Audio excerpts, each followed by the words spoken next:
Hi ആൾ എല്ലാവരെയും എൻ്റെ പുതിയ വീഡിയോയിലേക്ക് ഞാൻ വെൽക്കം ചെയ്യാണ്. ഇന്നത്തെ വീഡിയോയിൽ കാണിക്കുന്നത് ഒരു പായസം റെസിപ്പിയാണ്. പുതുമയുള്ളതും ഹെൽത്തിയുമായ ഒരു റാഗി പായസം ഈ ഓണത്തിന് തയ്യാറാക്കിയല്ലോ. അപ്പോൾ ഇത് എങ്ങനെയാണ് തയ്യാറാക്കുന്നത് നോക്കാം. ഇതിലേക്കായിട്ട് 3 ടേബിൾ സ്പൂൺ റാഗിപ്പൊടി എടുത്തിട്ടുണ്ട്. ഇതൊരു ബൗളിലേക്ക് ഇട്ട് കൊടുത്തതിന് ശേഷം 1 ഗ്ലാസ് വെള്ളത്തിൽ നല്ലതുപോലെ കട്ട കെട്ടാതെ മിക്സ് ചെയ്തെടുക്കണം. ഉത്സവകാല സമയങ്ങളിൽ നമ്മൾ വീട്ടിൽ പലതരത്തിലുള്ള പാരമ്പര്യമായി ഉണ്ടാക്കുന്ന പായസങ്ങളൊക്കെ തയ്യാറാക്കില്ലേ. ചിലർക്ക് ആരോഗ്യ പ്രശ്നങ്ങളുടെ പേരിൽ അതൊക്കെ കുടിക്കാൻ മടി തോന്നും. അങ്ങനെയുള്ളവർക്ക് ഇത്തരം പായസമൊക്കെ മധുരവും നെയ്യും ഒക്കെ കുറച്ച് ഉണ്ടാക്കി കൊടുക്കാൻ പറ്റും.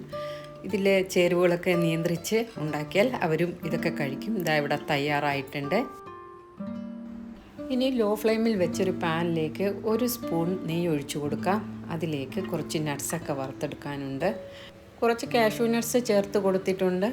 ബദാം ഉണ്ടെങ്കിൽ ചെറുതായിട്ട് കട്ട് ചെയ്ത് ബദാമും ചേർത്ത് കൊടുക്കാം. അതുപോലെ കുറച്ച് കിസ്മിസ് വിവിധ കളറിലുള്ളതും ചേർത്ത് കൊടുത്തിട്ടുണ്ട്. ഇതിനോടൊപ്പം കുറച്ച് തേങ്ങാക്കൊത്ത് ചേർത്ത് മൂപ്പിച്ചെടുക്കാം. താല്പര്യമുള്ളവർക്ക് അങ്ങനെയും ചെയ്തെടുക്കാം. ഇവിടെ നട്ട്സും കിസ്മിസും ഒക്കെ വറുത്ത് പാകമായിട്ടുണ്ട്. ഇനി ഇതിനെ പാനിൽ നിന്ന് മാറ്റി കൊടുക്കാം. നട്ട്സ് വറുത്ത് മാറ്റിയ അതേ പാനിൽ 3 ടേബിൾ സ്പൂണോളം വെർമിസെല്ലി ഇനി ചേർത്ത് കൊടുക്കാം. കൂടുതൽ നെയ്യൊന്നും ഒഴിക്കേണ്ട ആവശ്യമില്ല. അതിനകത്ത് ഉണ്ടായിരുന്ന നെയ്യിൽ തന്നെയാണ് ഇത് മൂപ്പിച്ചെടുക്കുന്നത്. ഈ സേമിയയ്ക്ക് പകരം റാഗിയുടെ സേമിയ കിട്ടുകയാണെങ്കിൽ അതായിരിക്കും വളരെയധികം നല്ലത്. അത് കിട്ടാത്തത് കൊണ്ടാണ് സാദാ സേമിയ ചേർത്തത്. ഇത് ചേർത്തത് കൊണ്ട് രുചിക്ക് യാതൊരു കുറവുമില്ല. റാഗിയുടെ കിട്ടുകയാണെങ്കിൽ അതായിരിക്കും ബെസ്റ്റ്. ഇതാ ഇവിടെ റോസ്റ്റ് ചെയ്തെടുത്തിട്ടുണ്ട്. സേമിയ മൂപ്പിച്ചെടുത്ത അതേ പാനിൽ തന്നെ റാഗിയുടെ മിക്സ് ഒഴിച്ചു കൊടുക്കാം. ഇവിടെ വീഡിയോ ചെറുതായിട്ടൊന്ന് ബ്ലറായിട്ടുണ്ട്. ഇനി ഒരു സ്പാറ്റിൽ വെച്ച് നന്നായിട്ട് ഇളക്കി കൊടുത്തുകൊണ്ടേയിരിക്കണം, ഇല്ലെങ്കിൽ അടിയിൽ പിടിക്കാൻ സാധ്യതയുണ്ട്. ഇവിടെ കാണിച്ചിരിക്കുന്ന 250 ഗ്രാം ശർക്കര പാനിയാക്കി വെച്ചിട്ടുണ്ട്. അത് ഈ റാഗി മിക്സിലേക്ക് ഒഴിച്ചു കൊടുക്കാം. ശർക്കര പാനി അരിച്ചാണ് ഒഴിച്ചത്. ഇനി കൈവിടാതെ നല്ലതുപോലെ മിക്സാക്കി കൊടുക്കണം.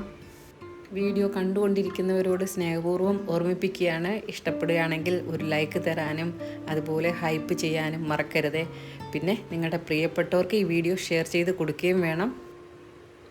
ഇവിടെ റാഗി മിക്സ് കട്ടി പിടിച്ച് വരുന്നുണ്ട്. ഇനി ഇതിലേക്ക് നേരത്തെ റോസ്റ്റ് ചെയ്ത് വെച്ച സേമിയ ചേർത്ത് കൊടുക്കാം. ഈ പായസം തയ്യാറാക്കാൻ അധികം സമയമൊന്നും ആവശ്യമില്ല. 20 മിനിറ്റിനുള്ളിൽ തന്നെ ഇത് തയ്യാറാക്കി കിട്ടുന്നതാണ്. ചേർത്ത് കൊടുത്ത വെർമിസെല്ലി നന്നായിട്ട് വെന്ത് കുറുകി വന്നിട്ടുണ്ട്. ഇനി ഇതിലേക്ക് തേങ്ങയുടെ 2ാം പാൽ ചേർത്ത് കൊടുക്കണം. ഇത് ഉണ്ടാക്കാനായിട്ട് 2 ബൗൾ തേങ്ങാപ്പാലാണ് എടുത്തത്. 1ാം പാലും 2ാം പാലും.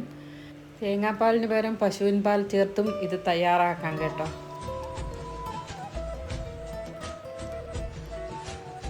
ഇവിടെ 2ാം പാൽ ചേർത്ത് നല്ലതുപോലെ തിളച്ച് കുറുകി വന്നിട്ടുണ്ട്. ഇനി 1ാം പാൽ ചേർത്ത് കൊടുക്കാം. റാഗി വെച്ചുള്ളൊരു പായസം ഞാൻ നേരത്തെ എൻ്റെ ചാനലിൽ ഇട്ടിട്ടുണ്ട്. താല്പര്യമുള്ളവർ അതൊന്ന് കണ്ടു നോക്കുക. അതും ഒരു രുചികരമായ വെറൈറ്റി റാഗി പായസമാണ്. 1ാം പാൽ ചേർത്തതിന് ശേഷം ഇവിടെ നല്ലതുപോലെ തിളച്ച് കുറുകി മിക്സായി വന്നിട്ടുണ്ട്. ഇനി ചേർത്ത് കൊടുക്കേണ്ടത് കുറച്ച് വേവിച്ച് വെച്ച ചവ്വരിയാണ്. ഇത് ചെറിയ സൈസിലുള്ള ചവ്വരിയാണ്. നിങ്ങളുടെ കൈവശം ഏത് സൈസിലുള്ളതാണെങ്കിലും അത് ചേർത്ത് കൊടുക്കാമേ. വളരെ കുറച്ച് മാത്രമേ ഇതിലേക്ക് ചേർത്തിട്ടുള്ളൂ. ഏകദേശം 2 ടേബിൾ സ്പൂണോളം വരുന്ന ചവ്വരിയാണ്. ഇനി ഇതിലേക്ക് ഫ്ലേവറിന് വേണ്ടിയിട്ട് 1/2 സ്പൂൺ ഏലക്ക പൊടിച്ചതും കൂടെ 2 നുള്ള് ചുക്കുപൊടിയും ചേർത്ത് കൊടുക്കുന്നുണ്ട്. ഇതിലേക്ക് ടേസ്റ്റ് ബാലൻസിന് വേണ്ടിയിട്ട് 1 നുള്ള് ഉപ്പ് ഞാൻ ചേർത്തിരുന്നു. അത് വീഡിയോയിലില്ല. ഇവിടെ പായസം ഏകദേശം റെഡി ആയിട്ടുണ്ട്. ഇനി അവസാനമായി ചേർക്കുന്നത് വറുത്ത് വെച്ച നട്ട്സും കിസ്മിസുമാണ്. ഇനി ഒന്ന് മിക്സ് ചെയ്ത് കൊടുത്തതിന് ശേഷം ഫ്ലെയിം ഓഫ് ചെയ്യണം. ഏലക്കാപ്പൊടിയൊക്കെ ചേർത്തതിന് ശേഷം കൂടുതൽ നേരമിട്ട് തിളപ്പിക്കേണ്ട ആവശ്യമില്ല. ഇനി ഈ റാഗി പായസം ചൂടോടുകൂടി തന്നെ ഒരു ബൗളിലേക്ക് വിളമ്പാം. ഇത് വളരെയധികം രുചികരമായൊരു പായസം തന്നെയാണ്.